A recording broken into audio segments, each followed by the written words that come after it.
చెన్నండి అమ్మ. ఆర్ఎంకే. ఓం శాంతి. RMK TV channel ప్రేక్షక మహాశయులందరికీ కూడా క్రోధినామ సంవత్సరం ఉగాది మహాపర్వదిన సందర్భంగా అందరికీ శుభాకాంక్షలు. ఈ ఉగాది పండుగ మన భారతవాసులకు, కేవలం తెలుగువారికి ఇదొక సాంప్రదాయబద్ధమైన పండుగే కాదు, సంస్కృతిని, సంస్కారాన్ని కూడా నేర్పేటువంటి ఒక అద్భుతమైనటువంటి పండుగ.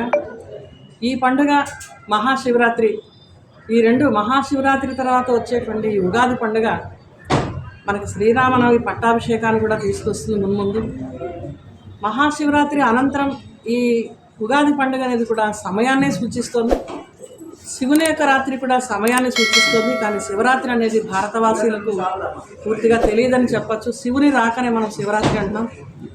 అదేవిధంగా ఉగాది పండుగ కూడా యుగానికి ఆది సమయాన్ని తెలియజేస్తుంది. భారతదేశ కాలచక్రం అనుసారం 4 యుగాలు ఉన్నాయండి. చతుర్యుగాలకు కలిపి మనం కల్పం అంటున్నాము. అందులో కృతయుగాన్నే సత్యయుగం అంటారు. ఒక్కొక్క యుగము సమభాగంతో 1250 సంవత్సరాలు చొప్పున 5000 సంవత్సరాలకి కాలచక్రం ఎలా ఉన్నది అలా పునరావృతం అవుతుంది. సత్యత్రేతాయుగాలు, తర్వాత ద్వాపర కలియుగాలు, ఈ 4ంటిలో ఇప్పుడు మాత్రం అందరికీ యుగ కాలజ్ఞానం తెలిసిన అందరికీ కూడా దీన్ని కలియుగం అని అంటున్నారు. కలియుగాన్ని కూడా ప్రథమ పాదమే అంటున్నారు, ఇంకా అంతిమ దశలో చూపించట్లేదు. యుగం కావచ్చు, నెల కావచ్చు, సంవత్సరం కావచ్చు, దానికి ఆది మధ్య అంతం కూడా ఉంటుంది. ఇప్పుడు కలియుగ అంతం నడుస్తుందని ఈశ్వరీ విశ్వవిద్యాలయంలో ఈ జ్ఞానాన్ని భగవంతుడు తెలియజేస్తున్నాడు. ఇప్పుడు కాలచక్ర అంత్యము. ఈ అంత్య సమయంలో మనం అందరం ఏం చేయాలి? కాలం మనందరికీ కూడా కర్మని సూచిస్తూ ఉంది. కాబట్టి ఈ యుగాంతం అందరూ చెప్తున్నారు, మత గ్రంథాలన్నీ కూడా చెప్తున్నాయి యుగాంతం అని. కానీ ఇది యుగ ఆరంభమని ఉగాది పండుగ తెలియజేస్తుంది. ఇది యుగ ఆది అంటే వాడుక భాషలో దీనికి యుగానికే ఉగా అనే పండుగ వచ్చేసింది, ఉగా అనే పేరు వచ్చింది. దీంట్లో మానవ జీవితంలో సుఖ సంతోషాలతో పాటు మానాపమానాలు, దుఃఖాలు, శీతోష్ణాలు, అవమానాలు ఇవన్నీ కూడా ఉంటాయి. మానవ జీవితంలో ఇవన్నీ కూడా మనం ఎప్పుడైతే సమానంగా స్వీకరిస్తామో అప్పుడే మానవుడు మాధవుడు సమానంగా అవుతాడు. ఈ ఉగాది పండుగ అందరికీ కూడా అన్ని రకాల మానవ సుఖదుఖాలను అందరినీ కూడా సమానంగా తీసుకునేటువంటి స్థితిని తయారు చేయడానికి ఈ ఉగాది పండుగ పచ్చడి రూపంలో మా అందరికీ కూడా తెలియజేస్తున్నారు. వాస్తవానికి దీనికి చేదు పండుగ అంటారు, అలాగే కొత్త అమావాస్య అని కూడా అంటారు. ఈ అమావాస్య పండుగ నాడు తర్వాత వచ్చేవన్నీ కూడా శుభమైనటువంటివి వస్తాయి.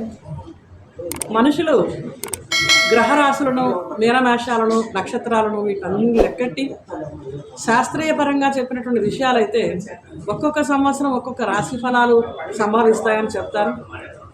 కానీ ఈశ్వరుడు, ఈ సృష్టికి విధాత, ఆయన ఏం చెప్తున్నారంటే ప్రజాపిత బ్రహ్మ ద్వారా ప్రతి సమయం కూడా చాలా గొప్పది, చాలా విలువైనది. ఇప్పుడు ప్రతి ఒక్కరూ పంచాంగం యొక్క రాసుల ఫలాలను చూసుకుని కొంతమంది నిరాశపడుతూ ఉంటారు, కొంతమంది నిస్పృహలోకి వెళ్తారు, కొంతమంది మంచి ప్రయత్నం చేద్దామని పరిగి పెడతారు.